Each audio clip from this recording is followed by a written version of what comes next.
Norway are not supposed to survive this. Not against teams with deeper benches, not against teams built to control matches, not against teams who expect to be here. This is a nation that hasn't played a World Cup since 1998. A nation that spent 20 years preparing for qualifiers, not finals. They don't dominate possession, they don't overwhelm opponents, they don't look like a modern superpower. And yet structurally, Norway are built for the one thing tournament football demands most: survival. Modern tournaments don't reward beauty, they punish dependency. They expose teams that need control to feel safe. Norway don't need control. They need one delayed recovery run, one defender choosing caution over conviction, 1/2 second of hesitation. That's enough. This isn't the story of a small nation learning to play like the elite. It's the story of how tournament football quietly shifted and why Norway might already be standing on the right side of it.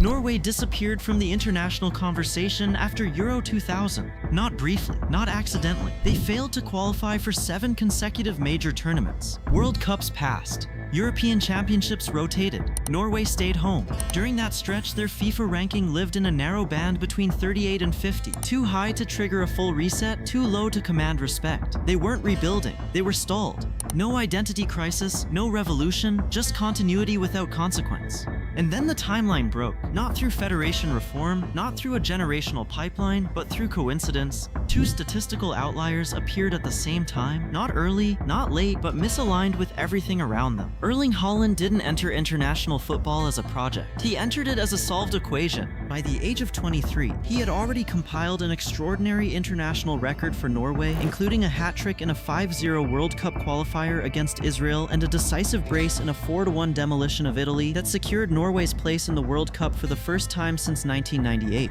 Those goals pushed his international total beyond 50 in just 46 matches, a scoring rate unmatched by any elite striker in recent history. That's 1 goal every 96 minutes, produced without territorial dominance, without sustained pressure, without volume. There was no easing in period, no adaptation phase. He converted immediately, violently, consistently. At the same moment, Norway had something they hadn't possessed in decades: control. Martin Odegaard wasn't just creative talent, he was structural clarity. Captain at 23, not symbolically, but functionally. At club level, he ranked among Europe's leaders for progressive passes per 90. Not highlights, but direction. He didn't accelerate games, he organized them. And that pairing mattered, because it wasn't planned. This wasn't a golden generation rising together through youth tournaments. There was no shared U21 breakthrough, no synchronized peak. Their timelines overlapped by accident. A striker operating on elite knockout margins, and a midfielder operating on control and reference. Norway didn't climb the ladder rung by rung. They skipped steps. And when a nation skips development phases, it doesn't get to choose its identity. It gets forced into one. That forced identity would define everything that followed.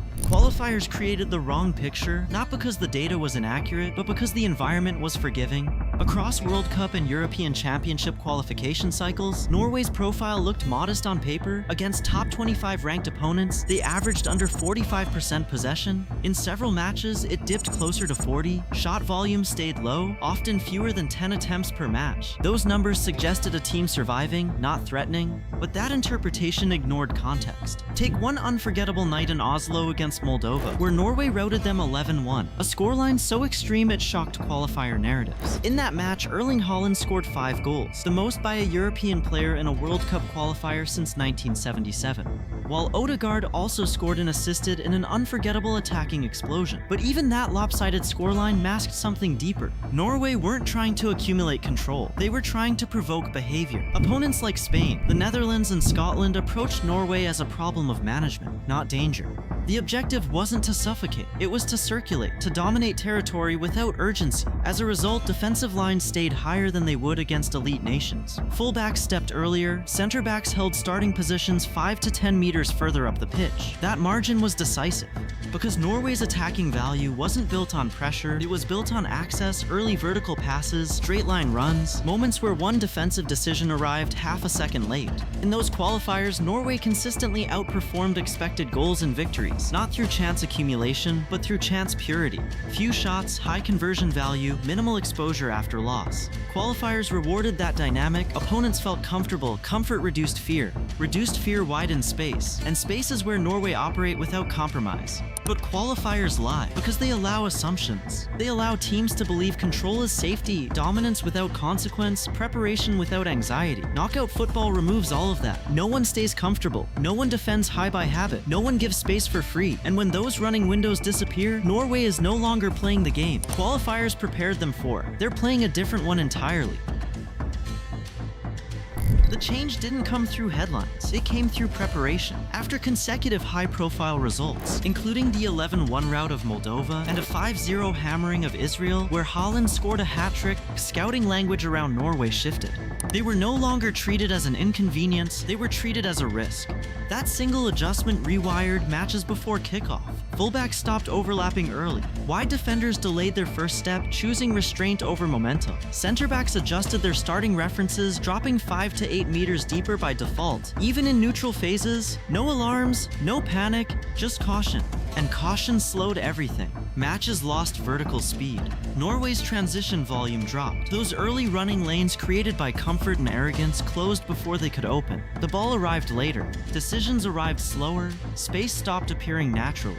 That congestion landed exactly where Norway's control lived. Martin Odegaard began receiving the ball under different conditions, fewer open field receptions, more touches with pressure already set, more bodies positioned between lines, cutting angles before intention could form. This wasn't elite defending through aggression, it was elite defending through anticipation. Opponents weren't reacting to movement anymore. They were defending against possibility. Norway were no longer attacking mistakes. They were attacking structure-set defensive blocks, organized rest defense, teams willing to concede possession as long as depth disappeared. That distinction matters because transition teams don't collapse when they're pressed. They collapse when they're respected. Once surprise is gone, every action takes longer, every attack demands patience, every decision carries risk. And for most small nations, this is the exact point where belief evaporates, not because they're worse, but because the game now asks them to be something they were never built to be. Most small nations disappear right here.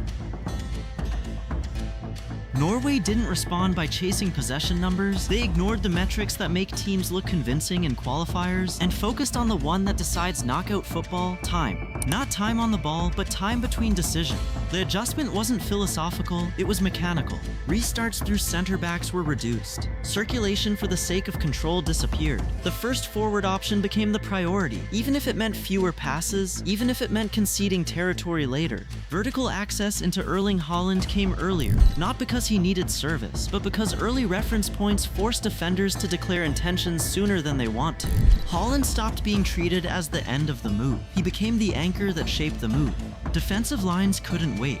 Center backs couldn't drift. Every second of delay risked acceleration. At the same time, Martin Odegaard was repositioned with clarity. Less responsibility for tempo, more authority over direction. He wasn't there to orchestrate long sequences. He was there to decide where the pressure would appear next. That distinction shortened everything. Attacks became cleaner, more repeatable, less dependent on chaos or opponent mistakes. Norway stopped extending matches. They reduced them, fewer players committed beyond the ball, fewer emergency recoveries, controlled defensive exposure, and most importantly, variance dropped. Variance is what eliminates smaller nations: one bad spell, one stretched phase, one emotional swing.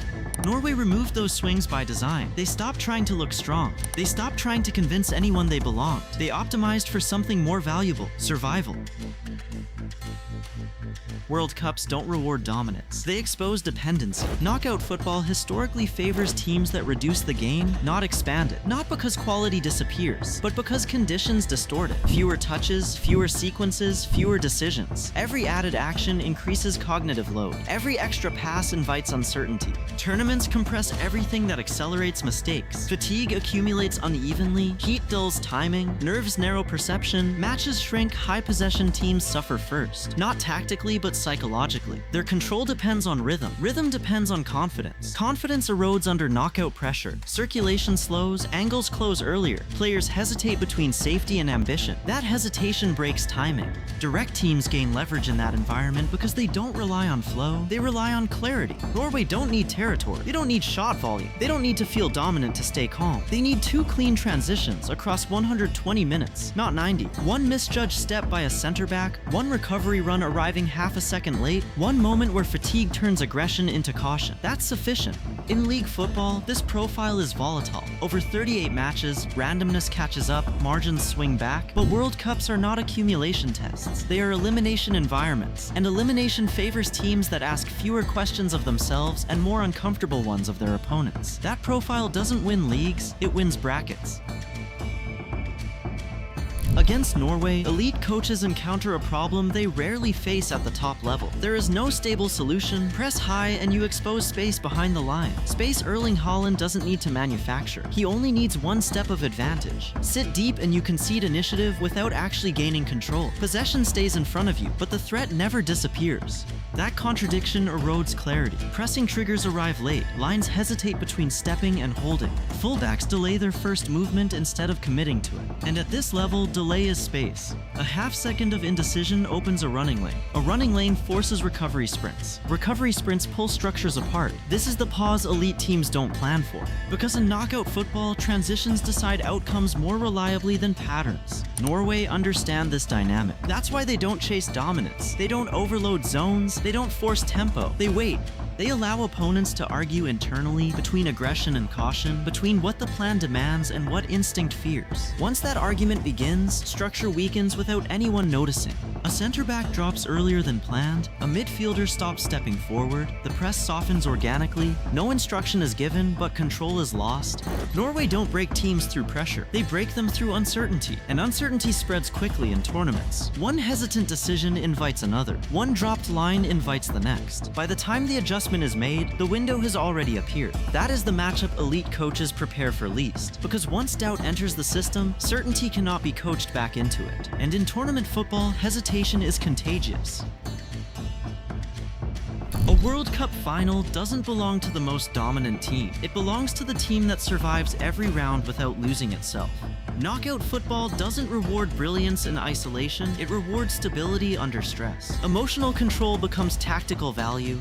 Norway are built for that environment. They don't chase rhythm, they don't rely on momentum, they don't need the game to feel comfortable. They reduce matches, fewer phases, fewer decisions, fewer moments where panic can enter, margins stay intact. And in World Cups, margins decide everything. A heavyweight doesn't need to collapse, they only need to hesitate once. One quarterfinal where dominance produces nothing, one semifinal where the clock moves faster than ideas, one moment where protection replaces conviction, that's when pedigree stops mattering. Norway don't need to rewrite football history. They don't need to be better. They just need the match to stay unresolved. Because the longer a game remains level, the more pressure shifts, the more doubt spreads, and the more structure decides outcomes. Norway don't win by overwhelming opponents. They wait. And in tournament football, sometimes waiting long enough is how you end up in the final.